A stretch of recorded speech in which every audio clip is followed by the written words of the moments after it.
Galates chapitre 5, versets 16 à 18 nous conseille de marcher selon l'esprit pour éviter de satisfaire les désirs de la chair. L'Écriture met en évidence l'opposition entre la chair et l'esprit, avertissant de la nécessité de résister aux pulsions charnelles tout en se laissant guider par l'esprit, qui nous affranchit de la loi.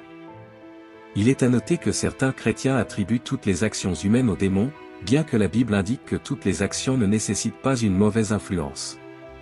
Les Écritures soulignent que certains comportements, comme l'adultère, sont inhérents à la nature humaine et ne nécessitent pas la présence de forces du mal. De même, des activités telles que la fornication sont liées à la nature charnelle, indépendamment de l'influence des mauvais esprits. Galates chapitre 5, versets 19 à 21 énumèrent les œuvres de la chair, mettant en évidence l'évidence d'actions contraires au plan divin. Le texte prévient que ceux qui persistent dans de tels comportements n'hériteront pas du royaume de Dieu. Nous vivons dans une culture qui promeut la sensualité et le libre arbitre, encourageant la recherche de ce qui est considéré comme bon. Cependant, l'avertissement de Galates 5 souligne que tout ce qui est considéré comme bon par la culture n'est pas acceptable devant le Seigneur. Le texte met en avant la lutte contre les pulsions charnelles, soulignant l'importance de résister à ces aspects conformément au dessein divin. Même après avoir connu une renaissance spirituelle, notre esprit continue de coexister avec un corps charnel. La nouvelle naissance spirituelle n'exempte personne des tentations de la chair, la tentation est plutôt une réalité persistante. Une bataille interne s'engage alors entre la chair et l'esprit, ce dernier étant renouvelé par la nouvelle naissance. L'esprit régénéré aspire à plaire à Dieu et à rechercher la communion avec le Seigneur. Malgré le désir spirituel, le corps manifeste toujours les œuvres de la chair, comme le souligne Galates chapitre 5, versets 19 à 21. La lutte intérieure entre l'esprit et la chair est évidente, aboutissant à l'exhortation biblique de se débarrasser du vieil homme et de revêter le nouvel homme. L'instruction de vivre dans l'esprit reflète la conscience de cette bataille interne. Paul met en évidence le conflit présent dans le cœur et l'esprit de chaque chrétien, montrant que la chair et l'esprit ont des désirs antagonistes. Cette dualité est une conséquence de la nouvelle naissance, quelque chose qui ne se produit pas chez l'homme naturel et charnel, qui ne vit pas un tel conflit. La clé pour surmonter cette bataille intérieure est de vivre dans l'esprit, en reconnaissant que, même si cela n'est pas toujours facile, cela est crucial pour la vie chrétienne. Dans le contexte chrétien, il existe une lutte intense entre la chair et l'esprit, comme l'exprime Paul. Ces forces sont contraires et ne coexistent pas harmonieusement, sont complètement opposées. L'exemple de David commettant l'adultère souligne qu'à cette époque, il n'était pas possédé par un démon, mais cédait simplement aux impulsions de la chair. La nature humaine, qui a des désirs sexuels, est considérée comme normale et naturelle. Le sexe, lorsqu'il est pratiqué dans les limites fixées par Dieu, est une merveilleuse union créée pour l'homme et la femme dans le contexte du mariage sacré. Cependant, la société tente souvent de déformer le sens du sexe, en l'éloignant des paramètres divins. Le corps humain, lorsqu'il désire avoir des relations sexuelles, suit une impulsion naturelle, mais s'écarte des normes clairement établies par Dieu. La culture contemporaine encourage souvent la poursuite des plaisirs sexuels en dehors des limites du mariage. Le texte souligne que même si le désir sexuel est normal, son expression en dehors des paramètres divins entraîne une perte et une profanation.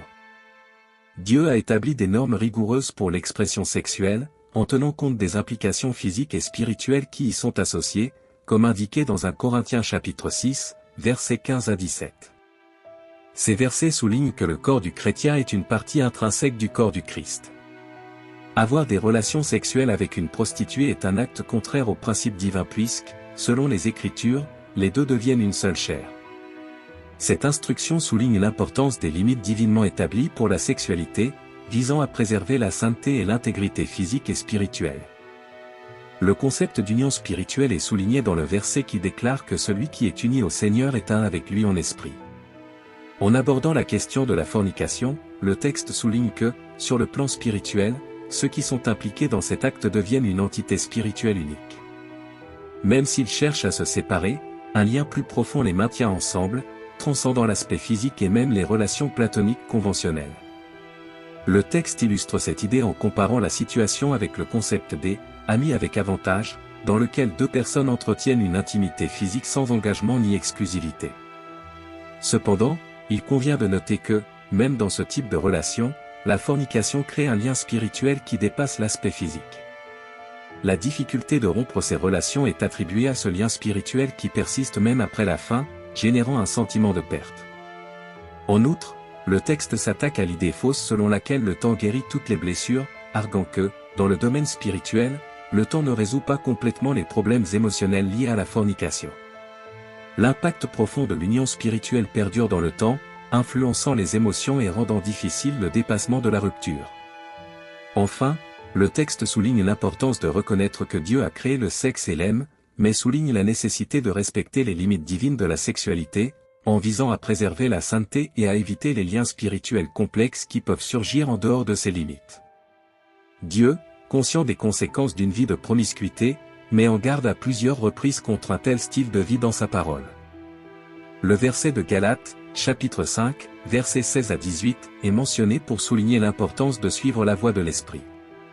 L'instruction est claire, marchez selon l'Esprit, et vous n'accomplirez pas les désirs de la chair. Car la chair désire ce qui est contraire à l'Esprit, et l'Esprit désire ce qui est contraire à la chair, et ces principes sont opposés à les uns les autres, pour qu'ils ne fassent pas ce qu'ils veulent. Mais si vous vous laissez conduire par l'Esprit, vous n'êtes pas sous la loi.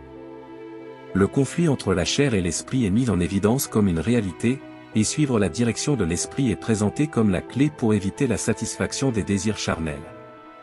Cet enseignement renforce l'idée qu'en recherchant une direction spirituelle, l'individu s'aligne sur les principes divins et évite les conséquences négatives associées aux impulsions de la chair en dehors des limites établies par Dieu.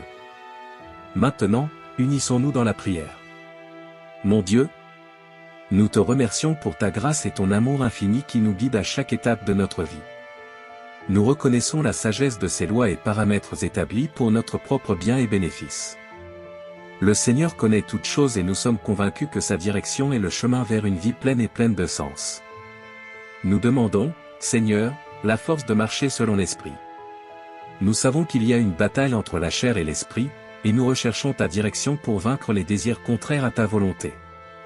Permets-nous, Seigneur, de résister aux tentations et de rester fermes dans tes principes. Seigneur, nous prions pour la compréhension et la sagesse afin de discerner les chemins que tu nous as tracés. Que le Saint-Esprit nous guide dans nos choix et nos actions afin que nous puissions vivre selon sa volonté et expérimenter la plénitude de ses bénédictions. Nous te soumettons nos désirs et nos désirs, Seigneur, confiant que tu nous permettras de les poursuivre dans les limites que tu as fixées pour nos vies. Que ta grâce nous soutienne et nous fortifie quotidiennement afin que nous puissions vivre d'une manière qui te plaît. Au nom de Jésus, nous prions. Amen. Si vous avez aimé cette vidéo, n'hésitez pas à liker, commenter et partager avec vos amis. Si vous n'êtes pas encore abonné à notre chaîne, abonnez-vous et activez la cloche pour recevoir nos notifications. Que Dieu vous bénisse et vous garde, que le visage du Seigneur brille sur vous avec miséricorde, qu'il lève sa face vers vous, vous accorde la paix et que la joie du Seigneur soit votre force. Amen.